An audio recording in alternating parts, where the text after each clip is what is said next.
So every morning, just before the sunrise, just before 6 o'clock. Come on, Lucky! You hear Lucas or Simon scream, "Good morning, sir!" And then they come walking into the gate. Then just after the kids make coffee, see that bucket over there? Simon pulled a bit of weeds from our garden at home, and then we go out towards the farm from town. So I just want to put my seatbelt on. Today I'm driving another car. Look, I think it's your seatbelt that it's complaining about. Sorry, sit for your seatbelt on. So the car is complaining about Lucas' seatbelt.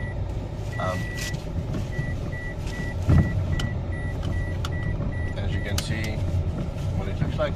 This is a lacuna on the corner here. There. And then we cross. It's about 3 kilometers towards the farm. This is now a new graveyard that they are building on the right here.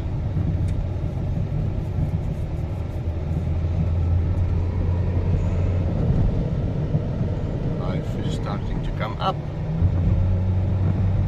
Now there's 2 ways to enter. As you can see, it is 6 o'clock in the morning. It's already 23 degrees. It is currently so hot that I sleep under a fan on top of the blankets without any blanket covering me. It's just simply too hot to sleep with a blanket.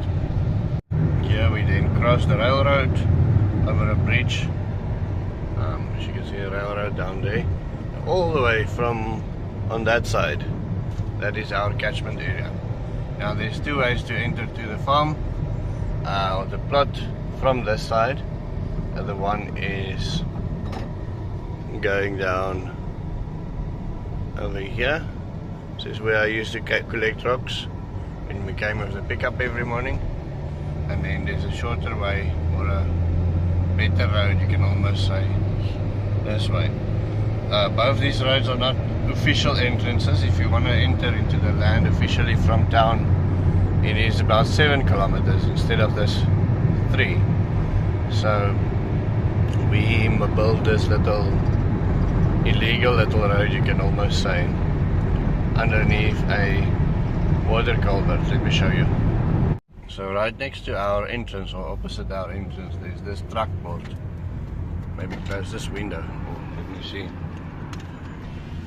There's this truck port here. And then we go down over here. Truck port / petrol station. Actually, it's a government subsidy. One of the few in the country petrol stations that's subsidized by the government. Anyway, so going down here. This is our little road.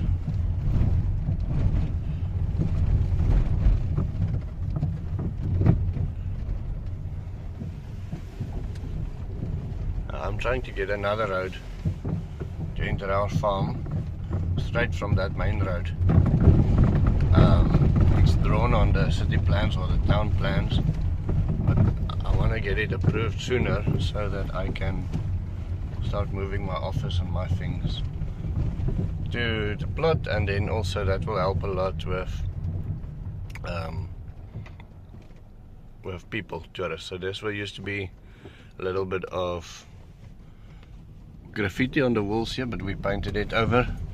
That butterflies were painted by my sister's daughter, just to give it a little bit of an arty feel, and then the white I just covered up some graffiti later. So we painted the water culvert just to make it a little bit more homely. Anyway, and so okay, so there in front, there, that's the thing Lucas made the last couple of days, the rolling bun to get the water out. And then this is our little gate.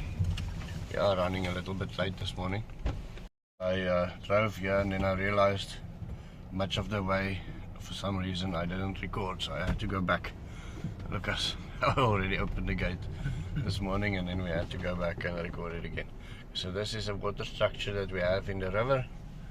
This is basically the area that we are going to leave wild now for this year, or the next couple of years maybe, to see what we can regenerate. There's a couple of nice big trees, and we're gonna see what comes up from there. This road is a little bit bumpy, still very nice. And then this is some, like a little bush of what do you call these things, trees that's invasive, but I actually like the feeling that they give you when you drive through them. Massive anthill over here, termite mound, and then you come around the arena. That's my in-laws house, stables, and then you are on the farm. So normally the first thing we do when we come here, we open the water for the vegetable garden quickly. We do a bucket of weeds and a bucket of compost in the vegetable garden. The vegetable garden uses drip irrigation, and as you can see, we have a lime scaling problem on the land. So let's see if I can show you.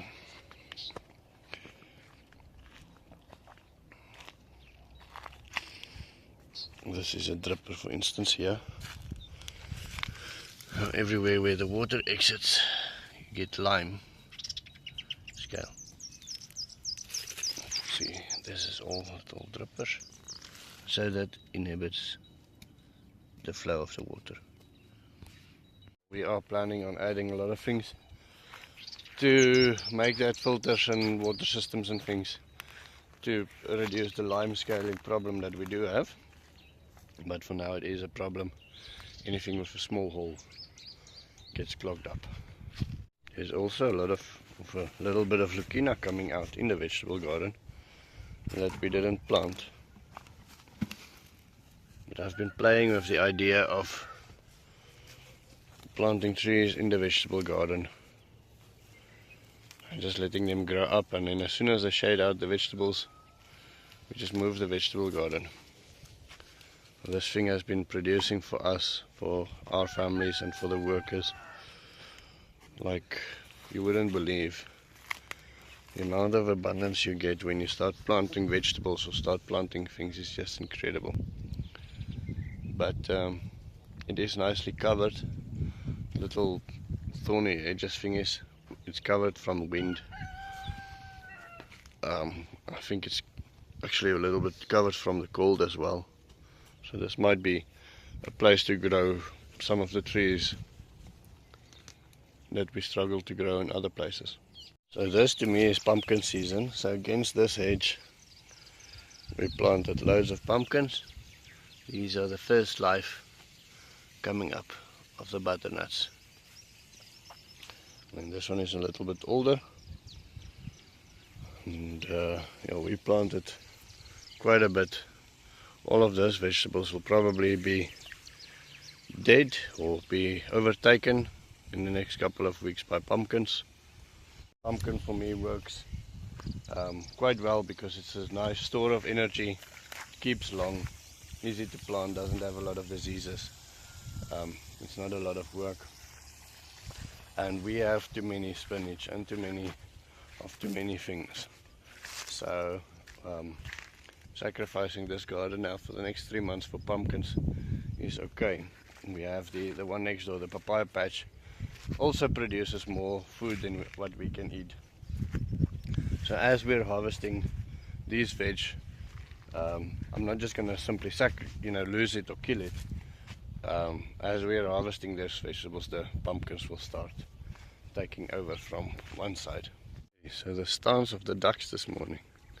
Those two decided to take the same one, the same little brooding box. Over there, come here. I wonder what they have inside.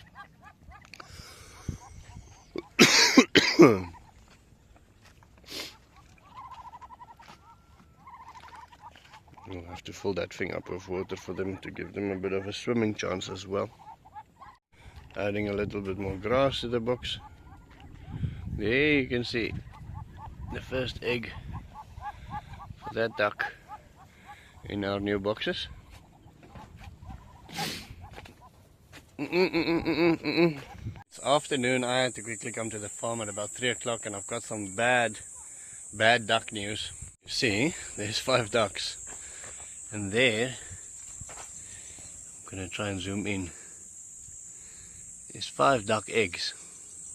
If you can, it's focusing on the wire instead of, but anyway, that is bad news. We had ducks for eggs. That would have been wonderful news, because 5 ducks laying 5 eggs is the highest production you can get from 5 ducks. But contrary to popular belief these days, male ducks do not lay eggs. That means that all of these ducks is female. I thought the one that has another face, let me show you quickly. That duck treats the other ones differently, the one with the black face, and does things differently. I thought that's the male. See, it's also got more red warts. According to the internet, that's a sign of being a male. My logic says if there's 5 ducks and there's 5 eggs in one morning, then that means only females. Give you time to subscribe. I just quickly want to run over some things, show you some leucaena seedlings just that we've planted. But anyway, the idea was, somebody said just show us what your valley looks like, so that's what we did. I just wanted to show you the idea, and then I wanted to show you or tell you that we have a small little routine that we go through every morning, and that sorts out a lot of things. If you don't have a little routine that you go through, do all the basics, then you lose control of some of the things that you have done already. So we would come here in the past and just jump straight into projects, and then the vegetable garden would go 3 or 4 days without being watered, because now the guys are digging swales or whatever. So the little things that we do in the morning actually messes with what I want to have done. I want to focus on the projects, but you have to focus on the little routines: feeding the pigs, giving the vegetable garden water. Just do something small like taking out a bucket of weeds, harvesting some things, feeding, doing the little routine thingies. So I think that is something that you can incorporate into any system or any farm, is small basic routines that you do every certain day, every certain time, and that really helps remembering things and not forgetting things. That is the end of my story. I will see you tomorrow. Have a wonderful day.